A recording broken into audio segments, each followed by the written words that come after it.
Well, we just had a 40-minute long discussion about what we were going to talk about for this episode and came to the conclusion of we've talked about everything. Episode 95, we can't come up with anything else. I mean, the best thing we got is that... there, you want to lead right into it? Yeah. Well, so first of all, we don't have anything to say, so the series is over, right? Like, that's what we're saying. Oh, that's not how it works at all. Oh, so you're saying, even though we don't have anything to say, we have, like, 30 more episodes. It sounds like just... Oh, now that like the eraser has been worn down to a nub, we're going to take that nub and then keep rubbing. And then if that nub just doesn't have anything else, we're going to rub our hands on it until we erase whatever we're trying to. That was an unsettlingly sensual metaphor, but... well... fuck it, whatever. Regardless, what we were talking about is that what I was trying to... Look, I'm trying to compare this series to a worn down eraser. Yeah. It's like, I think that's apt. Well, you know, it's apt, and what we're going to do is we're going to run that metaphor into the ground in a similar way of the next 5 episodes. Oh, yeah. So, yeah. Because we have nothing to say, and we're going to talk about how we have nothing to say, and then we're going to talk about how we're going to talk about... Meta is how you create content from nothing. Yes. Right? It's the classic arc of content to meta content. The whatever, the signified. And then the meta content. Yeah. And so on forever. Until we're raking in the cash in this series. So, but... Yeah, no, I think what we figured out, first of all, is that we have nothing to say, but the other thing is, I want to talk about how this world, like, so we've talked about kind of the classical, like, game review, breaks it down into 2 things, essentially, style and substance, and it's kind of on an unfair distinction, but, like, gameplay, visuals, and music... So we've all... I mean, I would actually consider the gameplay to be part of the substance rather than the style, but it does come up very infrequently, let's be honest. Yeah, I guess what I should say is more like narrative style and game style. I don't know, whatever. Some sort of distinction where the good parts of Persona 2, or the good parts of Persona 5 and the bad parts of Persona 5. So what I'm trying to say is the gameplay, the sound, and visuals are...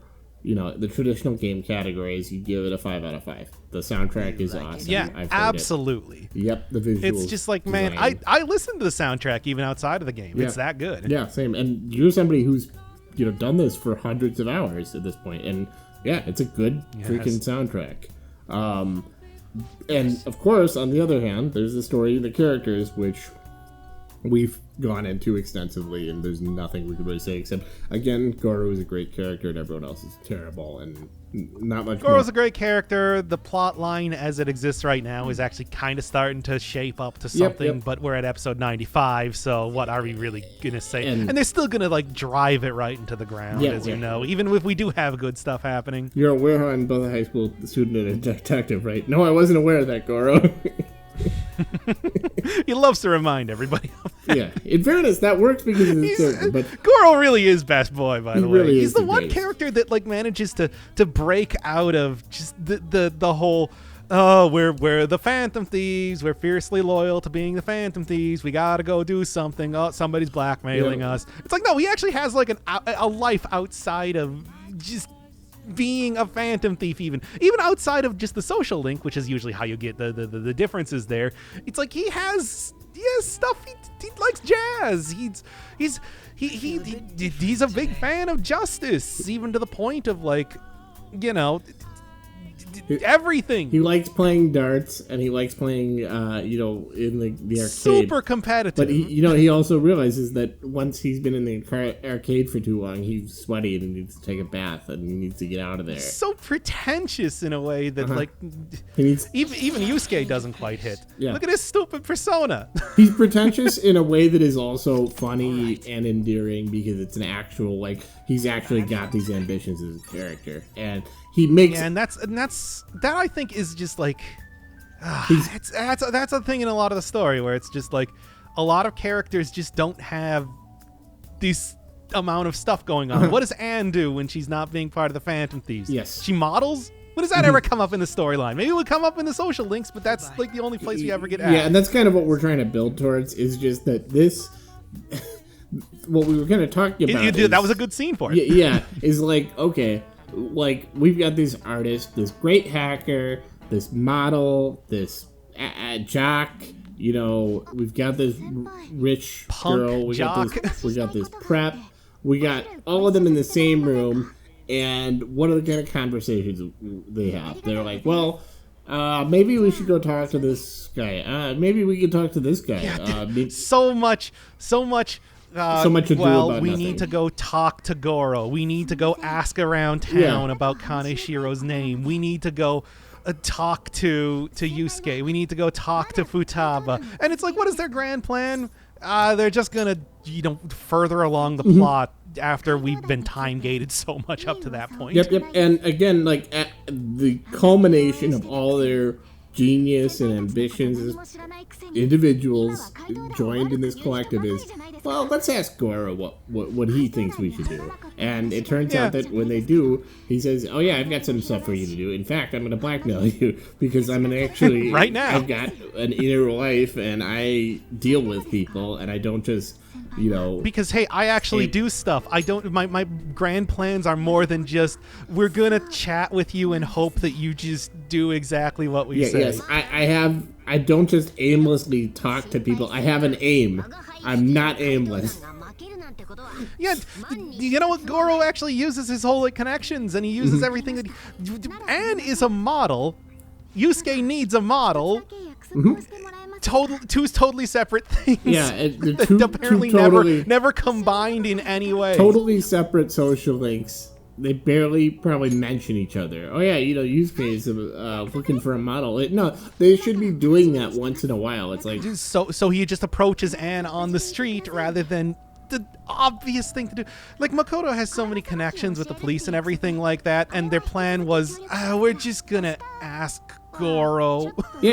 You know what? Ask your sister to hang out in the police station, right? Like, because you're something like that. You're interested. Use the whole thing. Hell, it's just like go into Mementos and try to interrogate shadows. We've never actually tried to do that before. Remember, we have the power to do that. Yeah. So, anyway, I think we're kind of we're backseat driving in a valid way, but like we already said all this. The point we're trying to get at is that.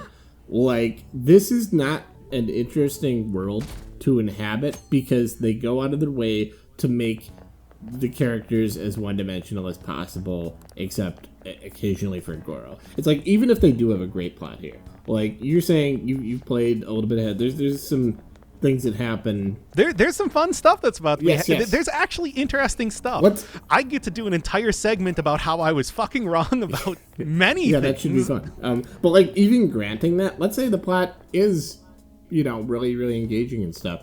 They haven't set these characters up to care about them, and they haven't set the world up so that we care about the characters within them. Even like, I kind of like the kind of monotone science that Maruki talks about. Like, it's just like I don't really think it's obviously going to affect nothing in the larger story. Yeah, because it's the royal content. Obviously, Maruki, he's also got more personality than like a lot of the other characters. Where it's just like, it's just the standard like anime. He's clumsy. He loves food and blah blah blah. But hey, that's something. It's something. Yeah. It's like when we talk to him, there's more than just let's further along the plot or not further along the plot as it might be. Mm-hmm.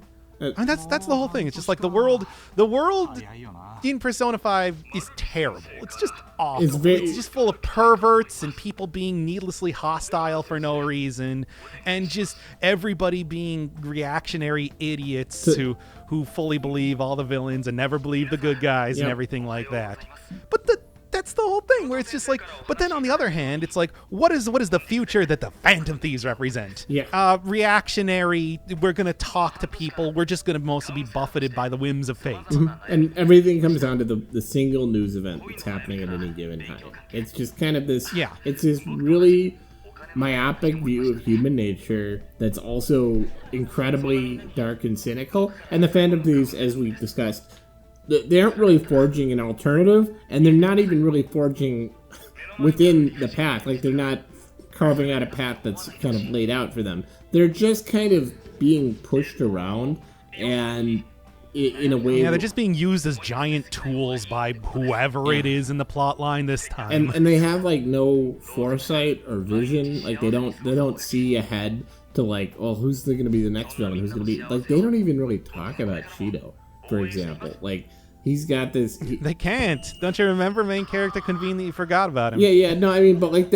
I understand. Like not even in terms of like the main character, but like this guy who's denouncing the Phantom Thieves, and they really don't have very strong opinions about it. You know, they passively watch it on the TV and they're like, "Oh, that's not good that he's saying that about us." But that's because that's everybody. It's all very dull. Yeah, like it feels. It's like that.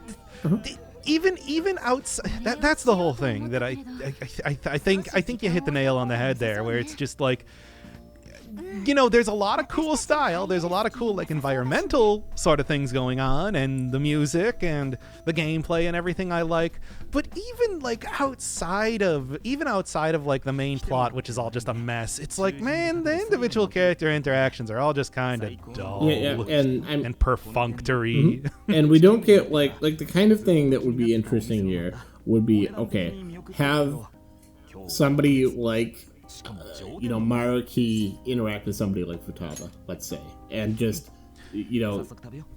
talk. We do very rarely get some scenes like that when, you're invited to go to the mall or something, but it also feels very arbitrary. Yeah, just have some particles, like you've got these people, like, I guess to use the forest metaphor, like the only person who's blazing a trail through this forest is Akechi, essentially, and maybe Shido. We don't really know. Maybe Sai a little bit. But Shido is also very one-dimensional as far as a character goes. And same with and Sai might have a little bit of an inner life. Maybe there's something with Futaba's mother. Maybe there's something, but we don't get any of that. The only one we really get. We didn't finish Sakura's storyline, and now he's been brought into the Phantom Thieves, and like we were saying, one of the things that happens as soon as you get into the Phantom Thieves is that your personality gets shaved off, and then you're a Phantom Thief now. Yep.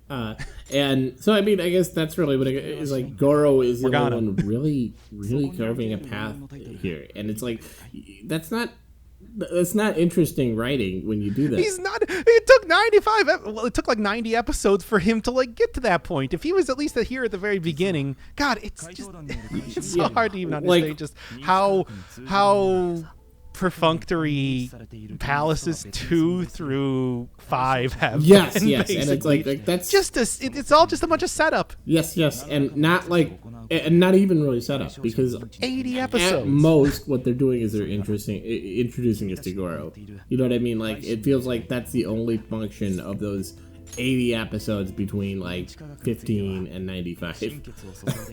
It's interesting. Well, anyway, Maruki figured out where the Phantom Thieves. Also, God, I could really go for some tempura myself. That does look really good. Oh man, I'm not a big fan of the tempura shrimp. I am a big fan of tempura just in general. Is tempura just is that sashimi? Am I thinking of it's a? It's deep fried with panko bread. Oh, okay. Panko? Yeah, it's not panko bread. I know what you're talking. But it's sort of like a specific sort of breading. Like breadcrumbs, I think. Okay, so yeah, you know what? Okay, I'm gonna give Maruki this one. It's to be fair, he has been studying this stuff for literally decades, and then I suppose also seeing this would, Mm-hmm. It's he could suss this one out compared to most other people. That said, the fact that he took until now to tell us about it is frustrating. Well, also okay, so I guess, and also, once again, I still cannot believe that it's you don't have any questions about us murdering somebody. Wasn't he was here? I know he wasn't in the original game, but he was here since April, essentially, right? Yeah, apparently. So, I mean, he came in after the Kamoshida saga, but apparently he had even been hanging out.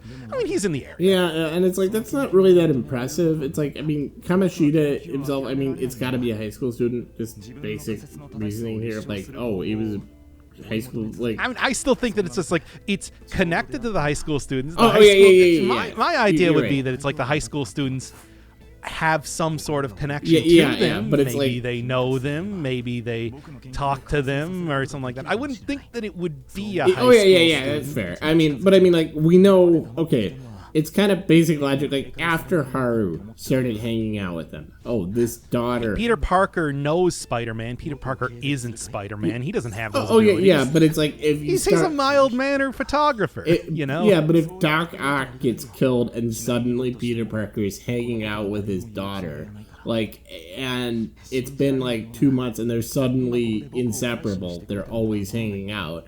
Well, what would you think about that? I mean, they meet at school, don't they? You know, that actually kind of happened in the comics. Oh, really? Well, boy, it's like to even try and approach what I know about that storyline, which I never read the comics. I just remember seeing other people talk Yeah, about like, I feel like you are just like the living embodiment of that iceberg, except with every topic. it. It's like, oh boy, there is... Boy, that one was weird. Well, anyway, You have a strong moral compass. Yeah, you do all these things that shows a strong moral compass. You were also very, very clearly, intimately connected with Kamoshida for the 2 weeks that you knew him. I mean, Anne was, yes, but Ryuji, it's like hasn't been a part of any sort of. He has not been a jock for presumably over a year at this point. Also, I like that they have like things like this where the main character is just so affectless, but he like shakes a hand when he's offered. It feels very like almost like psychopathic, you know what I mean? I mean, well, that's pretty much the main character in a nutshell. I mean, it's not that it's that you've decided. He's like a robot learning to be human. Yeah, but not in like a cool way, like Radiohead way. No, he's no Frankenstein's monster, to say the least. That would actually be interesting. It's like, I mean, that's another thing. I think that's like maybe the big reason why all the character interactions are pretty dull when it comes to at least the main plot line. It's like Certainly, like social links, they're better, but they're also they're in their separate universes. It's like a sci-fi channel ripoff of Star Trek, like that. It's like a robot in there. It's like, I am a robot, but I want to be human. Shaking hands, I've never tried this thing before, but I will. Humans are... If it is the custom. Yes, it is the custom. Thank you. I am glad for you that you have recognized this custom. I understand humans so much better now. Well, we like to be flattered. Is that a word you know? Why are we writing our own sci-fi novel right now? Yeah. What are we doing? God, it's getting so packed in here. Yeah. Also, they're just kind of. We're supposed to be discussing. Thanks for getting us back on topic, Haro. Person who has been here for 2 weeks. The reiteration of the plot. I mean, that's again. It goes again with the whole like. Even when something interesting happens, it's just like let's reiterate the plot through IM messages, IMs that already has message in it, or just like, hey, let's just state what we're doing. Well, in fairness, like, okay, Garu and Makoto are actually making real suggestions. And that's a rarity. Paid by the game. word, they were. Well, the backspace key broke, so that was helpful for that. So. That's the whole thing where it's just like everything we talk about in this episode. It really is. It's like we've talked about it before. It's like this is just framing it in a different way. 95 episodes. I guess that's what happens. Thanks,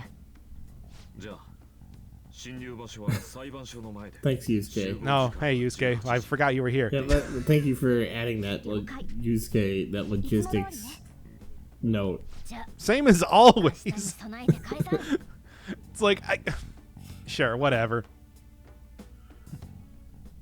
Oh, we're getting this fucking scene because you got to remember that these guys have a plan, and considering that Goro's not actually here, I think that we can kind of see where the plot is going at this point in time.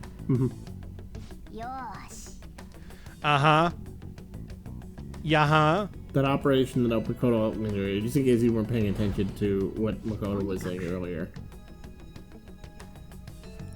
As long as we can get Nijima. Are you talking about the card or something else mysterious? It's obviously something else because, you know, we've been building up to that in a very clear way.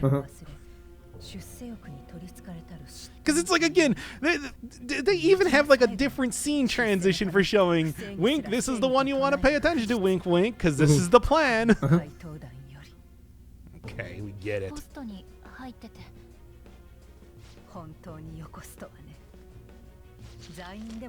Yeah, and right in the pocket. I mean, and I gotta say, it is like an actual plot, and so I'm not gonna complain about, like, I actually... Yeah, I know, it's like, but, you know, it's like the one time the Phantom Thieves actually do something, it's like the game has to really be like, look, we're doing it, we're doing something clever. Yeah, and it's weird because it's like, it's not even like, have they shown any capability for doing anything like this in the past?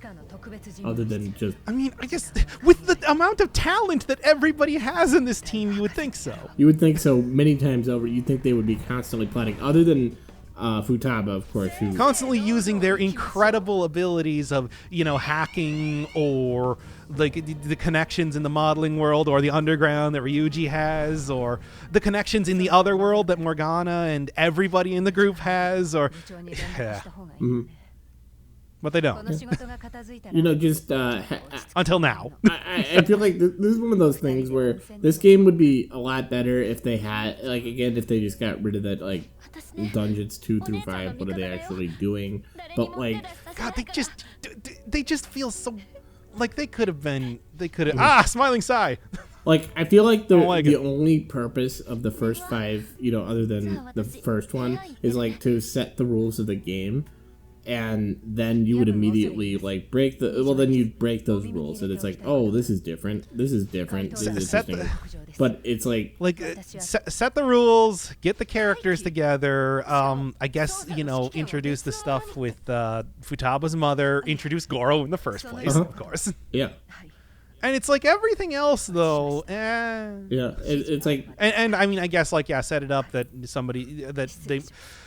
I don't know. It's like the way the rest of the game is written. It doesn't even feel like they planned for Okamura to die. Yeah. That's a good point. Like because that was something they put in because they never actually like go back to that. It's so serious, but nobody treats it as being particularly serious. It's just an excuse to reduce their popularity and stuff, and whatever. Like yeah, let's go over the exact plan in this text message. Yeah, I told you. At 6 p.m. Yeah, we know. It just happened. Thank you, Goro. But yeah. So like you, like a piece of shit. I love you. You do one dungeon to set the pattern, maybe 2, and then what you do is you immediately. Well, we just only need the dungeons. Only the dungeons. Right. But then what you do is you start folding it in on itself, and you do this sort of breakdown here, this end game stuff. Where, okay, now the reality is folding in on itself because now we're attacking each other, right? Now all the things that we were doing are now in a darker context because we're breaking the rules that we've established earlier by doing it a different way. Yeah, right? You know, we're actually going to be Oh, man, are we just going to do the talking heads thing again? Same as everyone. Yeah, but, like... there it is. So, you said pretty much the same thing earlier, but, yeah. Like... Damn it, it's a black hole collapsing in on itself. Well, yeah, but I mean that Persona 5, the all-encompassing void. That's our welcome to the episode. That's the episode title, and that's our arc too. It's so frustrating where it's just like we're trying to break out of the it's like we criticize the characters for being stuck in a loop. It's like we're trying to break out of it desperately but can't do it. And it's like the only thing that's changed are our own cognitions about the series. We gotta change our hearts.